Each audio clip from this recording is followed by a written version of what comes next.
ان کا نام رستم علی خاں تھا۔ پیٹ کے ہلکے تھے، یعنی کسی بات کو وہ راز نہیں رکھ سکتے تھے۔ اگر کسی کے ساتھ کوئی اچھا سلوک انیکی کر بیٹھتے تو اس کا احسان جتانے کے لیے ڈھنڈورا بہت پیٹا کرتے تھے۔ ایک بار خاں صاحب کے پڑوسی جناب مرزا صابر علی بینک میں غبن کے الزام میں گرفتار ہو گئے۔ خاں صاحب کو جیسے ہی پتہ چلا، وہ سارے کام چھوڑ چھاڑ کر تھانے پہنچ گئے اور کئی گھنٹوں کی کوشش کے بعد ان کو چھڑانے میں کامیاب ہو گئے۔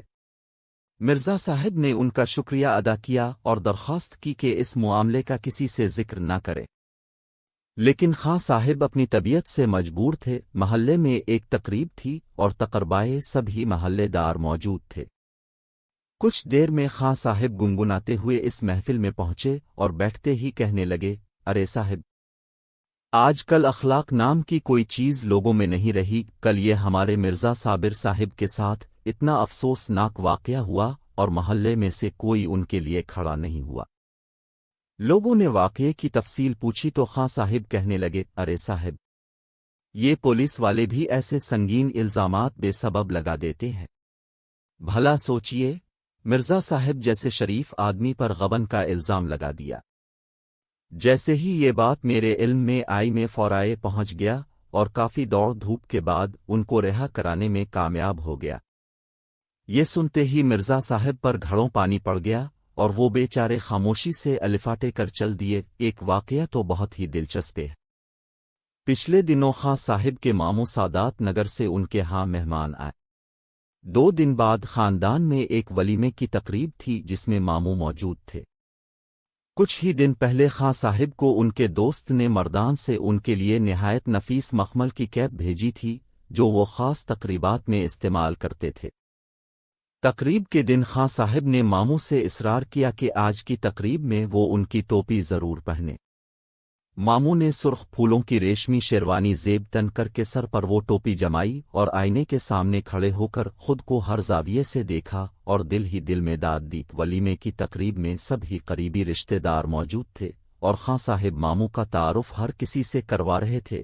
اپنے عزیز دوست سلیم احمد پر نظر پڑتے ہی خاں صاحب موموہے کا ہاتھ پکڑ کر سلیم صاحب کے قریب گئے اور ماموں کا تعارف کراتے ہوئے کہنے لگے، سلیم صاحب، ان سے ملے، یہ ہمارے ماموں حشمت علی خاں سادات نگر سے نامور زمینداروں میں سے ہیں۔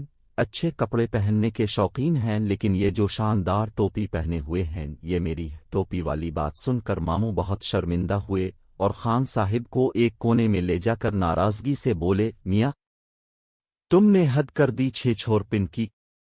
بھلا یہ کہنے کی کیا ضرورت تھی کہ یہ ٹوپی میری نہیں ہے، یعنی اپنے تو حد کر دی۔ خان صاحب بہت شرمندہ ہوئے اور اپنی غلطی تسلیم کی۔ کچھ دیر بعد مجمع میں گھومتے پھرتے خان صاحب کو اپنے ایک اور دوست نظر آئے۔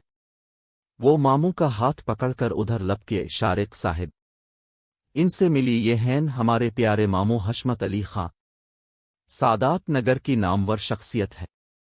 زمینداری کے علاوہ ان کا ٹرانسپورٹ کا کاروبار بہت وسیع ہے، اور ہاں، یہ جو ٹوپی پہنے ہوئے ہیں یہ بھی ان کی ہے۔ ماموں یہ سن کر پھر بھڑک الفاٹ ہے اور روٹ کر جانے لگے۔ خاں صاحب کے خوشامد کرنے پر گرجے، بھلے آدمی، تم نے تو واقعی حد کر دی احمق پن کی۔ میں کہتا ہوں کہ آخر اس کمبخت ٹوپی کا ذکر کرنے کی ضرورت ہی کیا ہے۔ خاں صاحب نے ماموں کے گلے میں باہیں ڈال دیں اور بڑی مشکل سے راضی کیا۔ اسی دوران دولہا کے والد مبارکباد وصول کرتے ہوئے ادھر آ نکلے۔ ان کو دیکھتے ہی خاں صاحب نے پھر ماموں کا تعارف کرایا، عقیل صاحب، ان سے ملی، یہ ہیں ہمارے ماموں حشمت علی خاں، سادات نگر سے اس بار MLFA کے لیے الیکشن لڑ رہے ہیں، بہت ہر دل عزیز ہیں، کامیابی یقینی ہے، اور ہاں، ان کے سر پر جو یہ ٹوپی رکھی ہے اس کا کوئی ذکر نہیں کروں گا۔ اب ماموں کے صبر کا پیمانہ لبریز ہو چکا تھا۔ انہوں نے ٹوپی اتار کر خاں صاحب کے پیروں میں پٹخ اور وہیں سے سیدھے اپنے گھر سادات نگر روانہ ہو گئے اور خاں صاحب سے ہمیشہ کے لیے تعلقات ختم کر لیے۔